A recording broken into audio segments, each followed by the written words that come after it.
If you're listening to this, I need you to understand something. Lockdowns are supposed to end. That's the whole point. You hide, you wait. Police clear the building. You go home. But sometimes, the announcement doesn't mean what you think it means.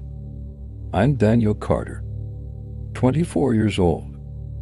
I had just started working as an evening tech assistant at a private high school in northern Ohio.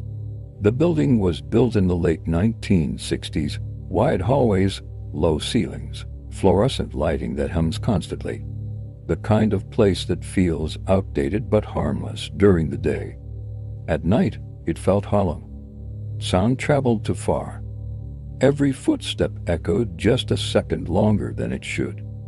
There were 3 of us that evening, me average height, lean build, dark brown hair I kept pushed back with my fingers when nervous, which was often Ms. Alvarez, early 40s, sharp features, dark curly hair tied tightly in a bun. Calm, methodical. The kind of person who doesn't panic easily. Officer Grant, school security. Mid-50s. Tall, broad shoulders, gray mustache trimmed perfectly straight. Always smelled faintly of coffee and leather. It was 6:48 p.m. The students were long gone. Or at least, that's what we thought. The intercom turned on without warning. No chime. Just a click. Then breathing, slow, close to the microphone. Ms. Alvarez froze mid-sentence. Officer Grant looked up toward the ceiling speaker. Then a voice came through. It sounded like Principal Mars, but distorted, lower, stretched. Attention staff. This is not a drill. Initiating full lockdown. Secure immediately. The message cut off mid-word. No explanation, no follow-up. Officer Grant muttered, "T." He pulled out his radio. Static, only static. The fluorescent lights flickered once, then steadied. The air felt thicker, like before a storm. We locked ourselves in the media office. Lights off. Door barricaded, phones out, no signal. Officer Grant checked the hallway camera feed on his tablet. Empty corridor, still, perfectly still, until, at the far end of the hallway, something moved. Not across the hall. Down from the ceiling. A shape unfolded from above the lockers. It was too tall. Limbs too long. It didn't drop. It lowered itself, carefully. Its head tilted in an unnatural angle, almost folding sideways, as if its neck were made of rope. Ms. Alvarez whispered, "Is that a person?" Officer Grant didn't answer. The thing stepped into full view. Its arms extended nearly to the floor. Its fingers bent backward at the joints. And its face, there wasn't one, just stretched skin where features should be, except for a vertical split where the mouth would be. The split widened, not sideways, downward, from chin to chest. The intercom clicked again, same breathing, but this time, it spoke in my voice. "Daniel, come out." My stomach dropped so violently, I felt nauseous. Ms. Alvarez slowly turned toward me. "That's not funny." I didn't say anything. I whispered. The voice came again, closer. "Daniel, it's safe now."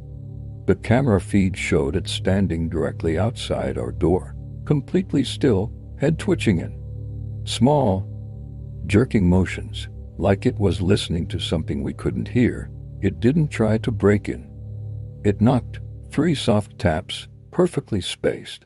Tap, tap, tap. Officer Grant raised his gun. His hands were steady, mine weren't.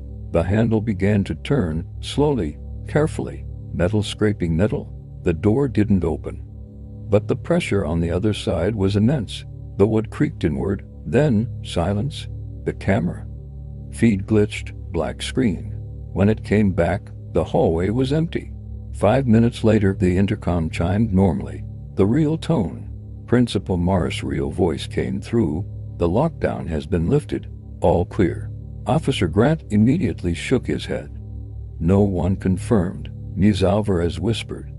"Maybe they caught whoever." Her sentence stopped. because the hallway camera feed came back on and showed us something impossible. The hallway empty, except for 3 figures, standing directly behind our office door. One tall, one shaped like Officer Grant, one shaped like me, all facing the door, not moving. The radio crackled suddenly. A real police dispatcher's voice broke through. Units responding to Jefferson High report multiple casualties. Suspect unknown casualties. My skin went cold. If police were responding, then who lifted the lockdown? The intercom turned on one last time. But this time, the voice was layered. Multiple tones speaking at once. Open the door. The handle jerked violently. The door bent inward with a loud crack. The wood splintered near the hinge. Officer Grant fired. The gunshot deafened me. The camera feed exploded into static. The lights went out. Total darkness. I don't remember how long we were in the dark. I remember screaming. I remember something dragging across the floor. I remember Officer Grant yelling, then silence. When the lights came back, I was alone. The door was intact. No bullet holes, no splintered wood. My phone had one notification from Ms. Alvarez. Sent 1 minute earlier. It read, "Don't look behind you. Police said the lockdown was triggered by a system malfunction. They said no one else was in the building. They said Officer Grant quit the next day. They said Ms. Alvarez transferred. But here's the part they didn't explain. The security footage from that night, it shows me standing in the hallway at 6:48 p.m. before the lockdown started, looking directly into the camera, smiling, with my mouth split too far down my face.